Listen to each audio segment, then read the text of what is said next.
இங்க ஒரு வேர்வொல்ஃப் ஒரு சூப்பர் மார்க்கெட்டுக்குள்ள பூந்து அங்க இருக்கிற கறி எல்லாத்தையுமே வெறித்தனமா சாப்பிட்டுட்டு இருக்கு. அப்படி இது சாப்பிட்டுட்டு இருக்கிற அதே நேரம் இந்த கடைக்கு வந்த ஒரு 4 பேரு அந்த வேர்வொல்ஃபை பார்த்து பயந்து இந்த கடைக்குள்ள ஒளிஞ்சிட்டு இருக்காங்க. அப்படி ஒளிஞ்சிட்டு இருக்கும்போது இவங்கள ஒருத்தன் என்ன பண்றானா, தெரியாம அந்த ஃபேண்டா பாட்டில ஓபன் பண்ணிடுறான். அவ்வளவுதான், அந்த சத்தம் வேர்வொல்ஃபுக்கு கேட்டுருது. அப்படி கேட்ட அடுத்த நிமிஷமே இவங்க அந்த இடத்துல வந்து தேடி பாக்குது. ஆனா நல்ல வேலையா இவங்க அதுக்கு முன்னாடியே வேற இடத்துக்கு போய் ஒளிஞ்சிக்கிட்டாங்க. ஆனா வேர்வொல்ஃபுக்கு மோப்ப சக்தி அதிகம். சோ நம்மள தவிர இந்த கடையில வேற யாரோ இருக்காங்கன்னு சொல்லிட்டு அவங்கள இந்த கடை முழுக்க தேட ஆரம்பிக்குது. அப்படி தேடிட்டு இருக்கும்போது இந்த பக்கம் ஒளிஞ்சிட்டு இருக்கிறவங்கள ஒருத்தர் என்ன பண்றாருன்னா, அங்க இருக்கிற சென்ட் பாட்டில எடுத்து உடம்பு ஃபுல்லா அடிச்சுக்கிறாரு. இதை பார்த்துட்டு கூட இருக்கிறவன், யோ என்ன எந்த நேரத்துல சென்ட் அடிச்சிட்டு இருக்கிற அப்படின்ற மாதிரி கேட்க, அதுக்கு அவரு, தம்பி உனக்கு தெரியாது, இந்த வேர்வொல்ஃப்க்கு மோப்ப சக்தி ஜாஸ்தி, சோ உன்னோட வாசத்தை அது கண்டுபிடிக்க கூடாது அப்படின்னா இந்த சென்ட் அடிச்சுக்க அப்படின்ற மாதிரி சொல்றாரு. அதுக்கப்புறம் அந்த வேர்வொல்ஃப் கடை முழுக்க தேடி தேடி லாஸ்டா இவங்க ஒளிஞ்சிட்டு இருக்கிற அந்த ஃப்ரூட் செக்ஷனுக்கே வந்துருது. அப்படி அந்த வந்த வேர்வொல்ஃப் வாயில ஜொல்லு ஊத்தின்னு இவங்களை தேடிட்டு இருக்கும்போது அந்த வேர்வொல்ஃப் நிக்கிற டேபிளுக்கு கீழே தான் நம்ம தலைவன் ஒளிஞ்சிட்டு இருக்கிறான். அப்படி வேர்வொல்ஃப் வாயில இருந்து ஊத்துற ஜொல்லு எல்லாமே ஒரு மூஞ்சி மேல தான் ஒழுகிட்டு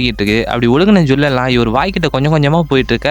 அப்ப இதை பார்த்துட்டு அங்க இருக்கிற ஒரு பொண்ணு, டே இந்த கன்றாவில என்னால பார்க்க முடியலடா, தயவு செஞ்சு அவர் யாராவது காப்பாத்துங்கடா அப்படின்ற மாதிரி சொல்ல, அதை கேட்டு அங்க இருக்கிற ஒருத்தர் என்ன பண்றானா, அங்க இருக்கிற ஒரு கரியை எடுத்து வேற எங்கேயும் தூரமா வீசிட்டு அந்த வேர்வொல்ஃபை டைவர்ட் பண்ணிட்டு இவர் அங்கிருந்து கூட்டிட்டு எல்லாரும் ஓடிடுறாங்க. ஆனா அந்த வேர்வொல்ஃப் கரெக்டா பாத்துருது. அப்படி பார்த்த வேர்வொல்ஃப் அடுத்த நிமிஷமே இவங்களை வெறித்தனமா துரத்த ஆரம்பிக்குது. சோ இதுக்கு பயந்து எல்லாரும் ஓடிட்டு இருக்கும்போது இந்த ஆளு தெரியாதனமா அங்க இருக்கிற ட்ராலியில போய் விழுந்துடுறாரு. பின்னாடி ஓடி வந்தாலும் இவர் அந்த ட்ராலியிலே வச்சு தள்ளிக்கிட்டே ஓடிட்டு இருக்கான். அதுக்கப்புறம் இங்க எப்படியோ அப்படி இப்படின்னு சொல்லிட்டு ஓடி அந்த வேர்வொல்ஃப் கையிலையும் மாட்டாம கடைசியா இந்த கடையோட எக்ஸிட் டோர் வழியா வெளியே வந்து அந்த டோர் எல்லாத்தையும் க்ளோஸ் பண்ணிடுறாங்க. ஆனா டோர் எல்லாம் க்ளோஸ் பண்ண அடுத்த செகண்டே அந்த வேர்வொல்ஃப் என்ன பண்ணுதுன்னா, அந்த டோர் எல்லாத்தையும் அசால்ட்டா அடிச்சு நொறுக்கிட்டு வெளியே வந்துருது. அப்படி வெளியே வந்த வேர்வொல்ஃப் இவங்க 4 பேத்தையும் பிடிச்சிருது. இவங்களும் நல்லா வகையா மாட்டிக்கிறாங்க. அப்ப இவர் சொல்றாரு, பசங்களா அவ்வளவுதான்டா, கதை முடிஞ்சதுடா அப்படின்னு சொல்லிட்டு இருக்கிற நேரத்துல அப்பதான் கொடுக்குது ஒரு ஆன்டி என்ட்ரி. நல்ல ஒரு காரை ஃபாஸ்டா எடுத்துன்னு வந்து இந்த வேர்வொல்ஃபை அடிச்சு தூக்கிடுது. அந்த வேர்வொல்ஃபும் போய் குப்பத்தொட்டியில் விழுந்துருது. அப்ப இதை பார்த்துட்டு இவர் சொல்றாரு, ஏமா நல்ல நேரத்துல வந்து தெய்வம் மாதிரி காப்பாத்தணுமா அப்படின்ட்டு இவர் சொல்ல, அதுக்கு அந்த ஆன்டி இருந்துட்டு, நான் யாரையோ அடிச்சு தூக்கிட்டேனா அப்படின்ற மாதிரி சொல்லுது.